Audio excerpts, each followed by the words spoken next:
lagi bareng saya Syarif Maulana di konten demotivasi yang keempat. Nah, mungkin teman-teman udah pada nonton ya konten demotivasi sebelum-sebelumnya, yang mungkin beberapa ada yang apa sih demotivasi itu gak jelas, toksik, pesimis, ngacauin semangat orang aja mungkin ya. Tapi mungkin juga ada yang ngerasa demotivasi itu ya lumayan berguna, ya bisa dipakai, atau ya nggak jelek-jelek amat.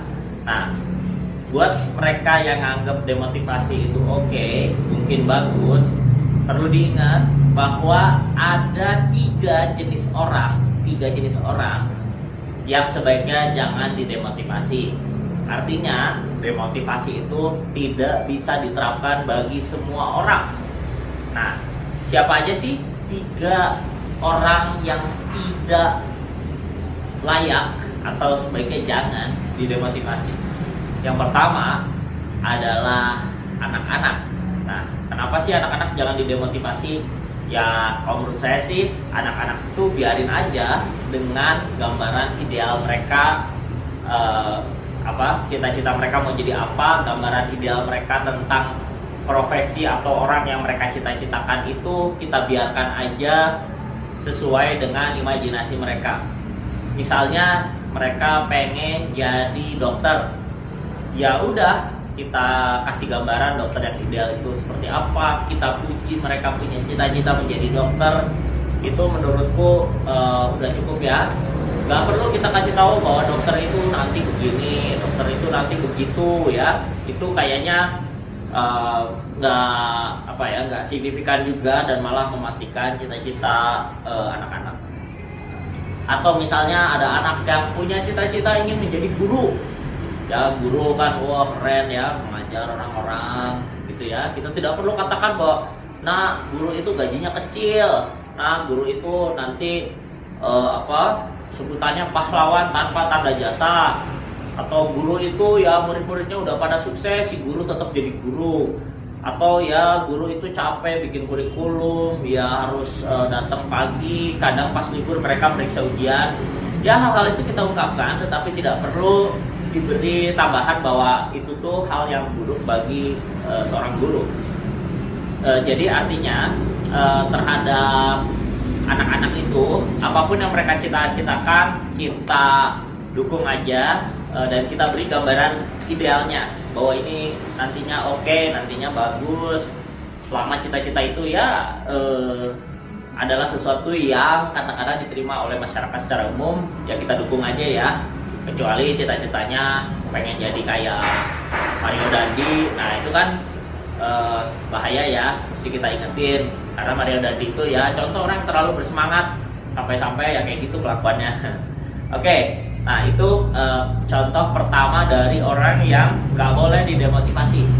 Sekarang contoh yang kedua. Contoh yang kedua orang nggak boleh didemotivasi adalah orang yang sudah tua, orang yang sudah sepuh, orang yang sudah lansia, katakanlah usianya 60-an, 70-an, 80-an, 90-an, sebaiknya jangan didemotivasi. Kenapa nggak boleh didemotivasi? Soalnya mereka itu kan ya hidupnya udah terdemotivasi, benar nggak? Mereka itu paling apa sih ya yang mereka punya tinggal masa lalu, kenangan-kenangan yang sudah lampau. Mereka menjadikan itu sebagai hartanya yang paling berharga untuk diceritakan. Nah itulah sebenarnya kenapa kita sebut mereka sudah terdemotivasi.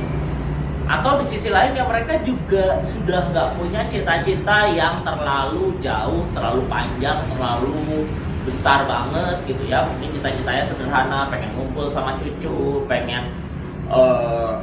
menikmati masa tua dengan tenang ya. Hal-hal kayak gitu kan sebenarnya harapan-harapan yang sangat wajar. Pengen main kripto.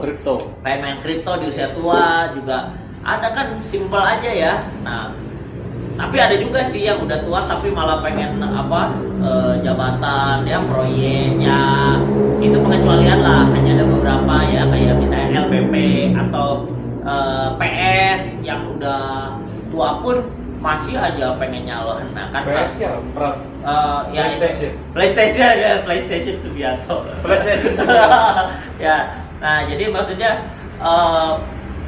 kalau sudah tua itu ya aku pikir baiknya mungkin kita lebih banyak menenangkan pikiran gitu ya, mencari ketenangan batin ya kan, dulu sudah berusaha keras gitu ya, kan ada baiknya kita kasih jalan sama yang muda-muda. Walaupun yang muda-muda ini juga jangan terlalu semangat ya, jadi kayak tadi MD ya, walaupun udah disebut ya namanya MD ya gitu. Oke, siapa lagi ya yang udah sepuh tapi masih termotivasi itu siapa lagi? Tadi LPP, LPB, Mbak ini mungkin Gunawan Muhammad. Gunawan Muhammad, GM bukan ya? GM yang masih ya, udah sepuh, udah mau 90 gitu ya. Ya itu nggak boleh demotivasi. Ya itu ya sebaiknya didemotivasi ya. Mungkin orang tua tertentu yang udah kayak ya sebenarnya waktunya udah istirahat paruh ya udah ya gitu, tapi masih bersemangat gitu loh. Ya semangat, oke, semangat hidup tuh perlu, tapi untuk kita punya cita-cita yang jauh ke depan ya itu sebaiknya justru santai, dibuat santai, justru masa tua itu santai ya. Bahkan anak-anak muda ini justru belajarlah dari orang tua yang sudah terdemotivasi itu, santai aja ya, jangan over ambisius, jangan over optimistik gitu ya. Oke, nah itu adalah tipe kedua dari orang yang nggak boleh didemotivasi. Tipe ketiga tuh orang yang lagi sakit ya, nggak usah didemotivasi ya, nggak usah dibilangin oh ngapain sembuh nanti juga mati, jangan gitu. Orang yang lagi sakit itu punya harapan kecil, dia mungkin cita-citanya nggak jauh ke depan, tapi dia pengen harapan kecil bahwa penyakitnya atau apa yang dia derita itu setiap hari terus membaik. Meskipun dia batuk, dia pengen dia menganggap bahwa batuknya itu kalau berkurang setiap harinya itu adalah sebuah kemajuan. Atau orang yang kena diare ya, dari tadinya 10 kali buang air lalu berkurang menjadi 8 kali, 5 kali sampai akhirnya berhenti. Nah itu adalah sebuah kemajuan kecil yang berharga. Jadi nggak perlu kita demotivasi orang sakit dengan mengatakan udah sih nggak usah disembuhin, kita semua kan juga mati, yang sehat mati, yang sakit mati. Nah yang gitu-gitu kayaknya nggak perlu ya kita katakan pada orang sakit, karena ya sebenarnya demotivasi juga ujung-ujungnya mesti pada kebahagiaan. Tapi cara mencapai kebahagiaan ini beda sekali dengan cara yang ditempuh oleh motivasi. Nah jadi siapa orang-orang yang berhak atau sebaiknya didemotivasi itu? Ya anak-anak muda yang terlalu semangat, terlalu punya optimisme ke depan, yang misalnya usianya sudah bukan anak-anak tetapi juga belum lansia, itu kan ya katakanlah masih usia produktif gitu. Ya kita harus bumbui mereka dengan demotivasi supaya ya jangan sampai kayak MD ya, Mario Dandi dan bapaknya ya sama aja. Bapaknya juga merupakan produk motivasi bahwa harta harus dikejar sampai menumpuk, ya jabatan harus dikejar sampai gila-gilaan, sampai mereka punya uang yang sebenarnya nggak jelas buat apa sih. Sementara di sisi lain banyak orang yang kita tahu punya masalah kemiskinan struktural gitu ya. Mereka bukan cuma nggak bisa makan, tapi juga nggak bisa sekolah, tapi juga ya untuk bisa punya akses terhadap pekerjaan tertentu aja susah, mendapat diskriminasi dan lain-lain. Jadi mendengar orang yang punya kekayaan 50M bahkan sampai nganiaya orang lain saya bisa sampai batuk lagi saya bisa pastikan bahwa itu adalah produk dari motivasi yang berlebihan ya, sampai punya Rubicon, sampai dia mukulin orang, itu artinya dia terlalu bersemangat. Orang yang tidak bersemangat itu mungkin tidak tertarik mukulin orang karena saking gak semangatnya hidupnya ya. Jadi hati-hati dengan semangat yang berlebihan, dengan motivasi yang terlalu tinggi. Itu sebaiknya kita harus ingat bahwa hidup ini tidak ada artinya, hidup ini banyak nggak gunanya, hidup ini adalah sebuah kesia-siaan.